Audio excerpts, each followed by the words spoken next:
안녕하세요. 천년의 답입니다. 친구들과 만나서 즐겁게 떠들다가 집에 돌아오는 길에 갑자기 후회가 밀려오는 경험. 그 말은 왜 했을까? 내가 너무 가벼워 보이진 않았을까 하는 자괴감. 오늘은 모임에서 한 말 때문에 후회하는 한 분의 이야기를 듣고 공자의 구사 중 언사사의 가르침을 통해 말의 무게와 침묵의 가치를 함께 찾아보겠습니다. 박민자 씨, 64세. 남편과 함께 살고 있고 자녀들은 모두 독립했습니다. 민자 씨는 평생 사교적인 성격으로 친구들이 많았고 동창 모임, 교회 모임, 취미 모임 등 여러 모임에 활발하게 참여하고 있습니다. 민자 씨가 느끼는 가장 큰 아픔은 말 때문에 생기는 후회입니다. 지난주에 있었던 일입니다. 오랜만에 고등학교 동창 모임이 있었어요. 반가운 친구들을 만나니 마음이 들떴습니다. 식사를 하면서 이런저런 이야기가 오갔습니다. 민자 씨도 신나게 이야기했습니다. 우리 아들이 이번에 승진했어. 그것도 최연소로. 친구들이 부러워하자 민자 씨는 기분이 좋아서 계속 이야기했습니다. 사실 우리 며느리가 좀 그래. 애는 안 낳으려고 하고 집안일도 잘 안 하고. 친구들이 맞장구를 쳤습니다. 요즘 젊은 애들이 다 그렇지 뭐. 분위기를 띄우려고 민자 씨는 또 다른 이야기를 꺼냈습니다. 그나저나 너희 영희 알지? 그 친구 남편이 요즘 직장에서 문제 있대. 내가 영희한테 들었는데. 친구들이 관심을 보이자 민자 씨는 영희에게 들었던 이야기를 자세히 전했습니다. 모임은 즐겁게 끝났습니다. 민자 씨는 오늘도 재미있는 이야기로 분위기를 이끌었다고 생각했습니다. 하지만 집에 돌아오는 길 갑자기 마음이 무거워졌습니다. 며느리 이야기는 왜 했을까? 며느리가 알면 기분 나쁠 텐데. 영희 남편 이야기는 더 하지 말았어야 했는데. 영희가 나를 믿고 털어놓은 건데 내가 그걸 다른 사람들한테 말했네. 내가 너무 떠든 거 아닐까? 친구들이 나를 수다쟁이라고 생각하진 않을까? 집에 도착했을 때 민자 씨는 마음이 텅 빈 것 같았습니다. 즐거웠던 모임이 이제는 후회로 남았습니다. 그날 밤 잠을 이루지 못했습니다. 오늘 한 말들이 계속 머릿속을 맴돌았습니다. 다음 날 영희에게 전화가 왔습니다. 민자야, 어제 모임에서 우리 남편 이야기했다며? 다른 친구가 나한테 물어보더라. 내가 너한테만 말했는데 다른 사람들은 어떻게 알아? 민자 씨는 할 말이 없었습니다. 미안해, 영희야. 내가 실수했어. 영희가 차갑게 말했습니다. 앞으로는 내 이야기 하지 마. 너한테 말하기 좀 그렇네. 전화가 끊겼습니다. 민자 씨는 가슴이 무너지는 것 같았습니다. 오랜 친구를 자신의 말 때문에 잃은 것 같았습니다. 그 후로 민자 씨는 모임에 나가는 것이 두려워졌습니다. 또 실수하면 어쩌지, 내가 또 쓸데없는 말을 하면 어쩌지 하는 걱정이 앞섰습니다. 민자 씨가 우리에게 보낸 질문은 이렇습니다. 나이가 들수록 입이 근질거립니다. 사람들 만나면 자꾸 말하고 싶어요. 그런데 집에 돌아오면 항상 후회가 됩니다. 그 말은 하지 말걸 하는 자괴감이 밀려옵니다. 이제는 사람들 만나기가 겁나요. 어떻게 해야 할까요? 민자 씨의 고민을 들으면서 저는 공자의 가르침이 떠올랐습니다. 바로 구사, 즉 9가지 생각입니다. 논어 게시편에 이런 구절이 있습니다. 군자유구사. 군자에게는 9가지 생각해야 할 것이 있다. 공자는 이어서 9가지를 열거합니다. 볼 때 생각할 것, 들을 때 생각할 것, 안색을 대할 때 생각할 것 등등. 그중 4번째가 바로 언사사입니다. 말을 할 때는 진실한지 생각하라. 그런데 여기서 충이라는 글자의 의미를 깊이 살펴봐야 합니다. 충은 중과 심으로 이루어진 글자입니다. 마음의 중심, 즉 진심이라는 뜻입니다. 공자가 말한 언사사는 단순히 거짓말하지 말라는 뜻이 아닙니다. 더 깊은 의미가 있습니다. 말을 할 때 그 말이 진심에서 나온 것인지, 그리고 상대방에게 진정으로 필요한 말인지 생각하라. 민자 씨의 상황을 봅시다. 민자 씨가 한 말들을 돌아봅시다. 우리 며느리가 좀 그래. 이 말이 진심에서 나온 말일까요? 아니면 단순히 분위기를 띄우려고 한 말일까요? 영희 남편이 직장에서 문제 있대. 이 말이 친구들에게 꼭 필요한 말이었을까요? 아니면 단지 흥미로운 이야깃거리였을까요? 논어의 다른 구절을 봅시다. 안연편에 나오는 말입니다. 자공문 군자. 공자왈 선행기연 이후 종직이여. 자공이 군자에 대해 물었다. 공자가 대답했다. 먼저 그 말을 실행하고 그런 후에 말을 따르게 한다. 즉 말보다 행동이 먼저라는 뜻입니다. 민자 씨는 며느리에 대해 불평했습니다. 하지만 민자 씨 자신은 며느리를 이해하려고 노력했을까요? 며느리와 진솔한 대화를 나눠봤을까요? 만약 그런 노력 없이 단지 불평만 했다면 그것은 공자가 말한 언사사에 어긋나는 것입니다. 공자의 또 다른 가르침을 봅시다. 논어 위령공편의 말입니다. 공자왈 군자병기연직과행. 공자가 말했다. 군자는 그 말이 행동을 넘어서는 것을 병으로 여긴다. 말이 행동보다 앞서는 것, 즉 실천하지 않으면서 말만 많은 것을 공자는 경계했습니다.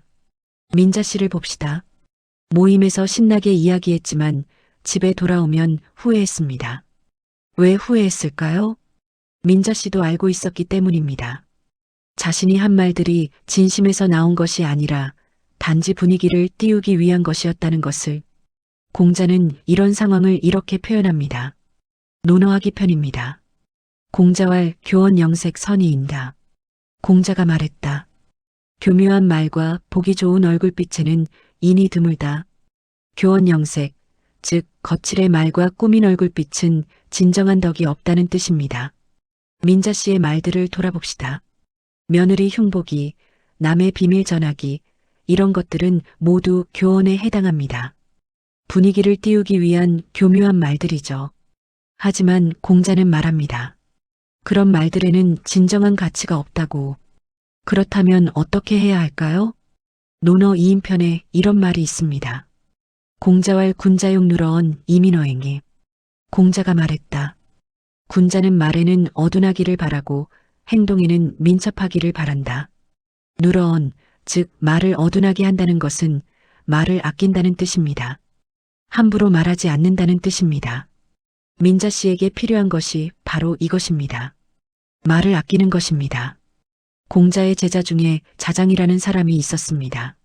자장은 말이 많은 제자였습니다. 논어 자장편에 이런 기록이 있습니다. 자장왈 지부덕 행위족에 공자왈 기언야 양양오제다. 자장이 말했습니다. 덕을 잡고 행실을 위반하지 않으면 족하지 않습니까? 공자가 대답했습니다. 그 말이 참으로 겸손하구나. 이것은 반어적인 표현입니다. 공자는 자장의 말이 지나치다고 지적한 것입니다. 자장은 말로는 그럴듯하게 했지만 공자는 그의 말이 너무 많다고 본 것입니다. 민자 씨도 마찬가지입니다. 모임에서 말을 많이 했습니다. 하지만 그 말들이 진정으로 가치 있는 말이었을까요? 공자의 깊은 가르침을 하나 더 봅시다. 논어 위정편입니다. 공자왈 다문거래 신행기여이. 공자가 말했다. 많이 듣되 의심스러운 것은 남겨두고 나머지를 신중히 행하라.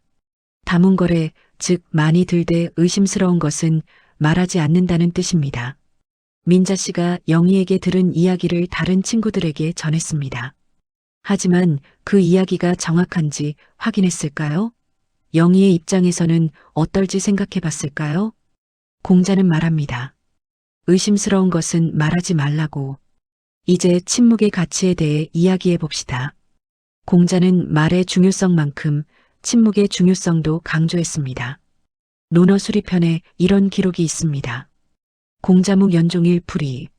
공자가 종일토록 침묵했지만 어긋나지 않았다. 공자도 때로는 하루 종일 침묵했습니다. 하지만 그 침묵이 오히려 가르침이 되었습니다. 왜일까요? 침묵은 말보다 더 많은 것을 전할 수 있기 때문입니다. 민자 씨가 모임에서 침묵했다면 어땠을까요? 친구들이 이런저런 이야기를 할 때 민자 씨가 그저 듣기만 했다면? 며느리 이야기를 하고 싶을 때 꾹 참고 침묵했다면? 영희의 비밀을 전하고 싶을 때 입을 다물었다면 아마 민자 씨는 집에 돌아와서 후회하지 않았을 것입니다. 오히려 뿌듯했을 것입니다. 오늘은 쓸데없는 말을 하지 않았다. 친구들의 이야기를 잘 들어줬다. 그리고 친구들도 민자 씨를 다르게 봤을 것입니다. 민자는 말이 적어. 하지만 진중하고 믿을만해. 공자의 마지막 가르침을 봅시다. 논어안연편입니다. 공자왈 민어사자 인언어제다. 공자가 말했다. 일에 민첩한 사람은 말이 인하구나. 일에 민첩하다는 것은 행동으로 보여준다는 뜻입니다. 말이 아니라 행동으로. 민자 씨에게 필요한 것은 무엇일까요? 말을 줄이는 것입니다. 그리고 그 에너지를 행동으로 옮기는 것입니다. 며느리에 대해 불평하는 대신 며느리와 진솔한 대화를 나누는 것. 친구의 비밀을 전하는 대신 친구를 위해 기도하거나 도와주는 것. 분위기를 띄우기 위해 떠드는 대신 친구들의 이야기를 진심으로 들어주는 것. 이것이 바로 공자가 말한 언사사의 진정한 의미입니다. 오늘 민자 씨의 사연을 통해 공자의 구사 중 언사사의 가르침을 들었습니다. 첫째, 말을 할 때는 진실한지 생각하라. 말이 진심에서 나온 것인지 상대방에게 필요한 것인지 생각해야 합니다. 둘째, 군자는 말에는 어둔하기를 바란다. 말을 아끼는 것이 품격입니다. 셋째, 침묵은 말보다 더 많은 것을 전한다. 입을 닫을 때 비로소 존재감이 빛납니다. 민자 씨에게 드리고 싶은 말은 하나입니다. 당신이 내뱉은 말은 당신의 품격이 됩니다. 모임에서 신나게 떠들었지만 집에 돌아와 후회했다면 그것은 당신의 마음이 알고 있다는 증거입니다. 그 말들이 가치 없었다는 것을. 이제부터 말의 다이어트를 시작해 보십시오. 하고 싶은 말이 있을 때 한 번 더 생각하십시오. 이 말이 꼭 필요한가? 이 말이 진심인가? 이 말이 상대방에게 도움이 되는가? 그렇게 말을 줄여가면 당신의 품격은 올라갈 것입니다. 그리고 사람들은 당신을 더 신뢰하고 존중할 것입니다. 오늘은 여기까지였습니다. 천년의 답은 오늘의 고민에 천년 전의 지혜로 답드리는 채널입니다. 앞으로도 여러분의 고민이 있으시면 댓글로 남겨주세요. 여러분의 이야기가 다음 영상의 주제가 될 수 있습니다. 오늘 영상이 도움이 되셨다면 구독과 좋아요 부탁드립니다. 다음 영상에서 또 만나겠습니다.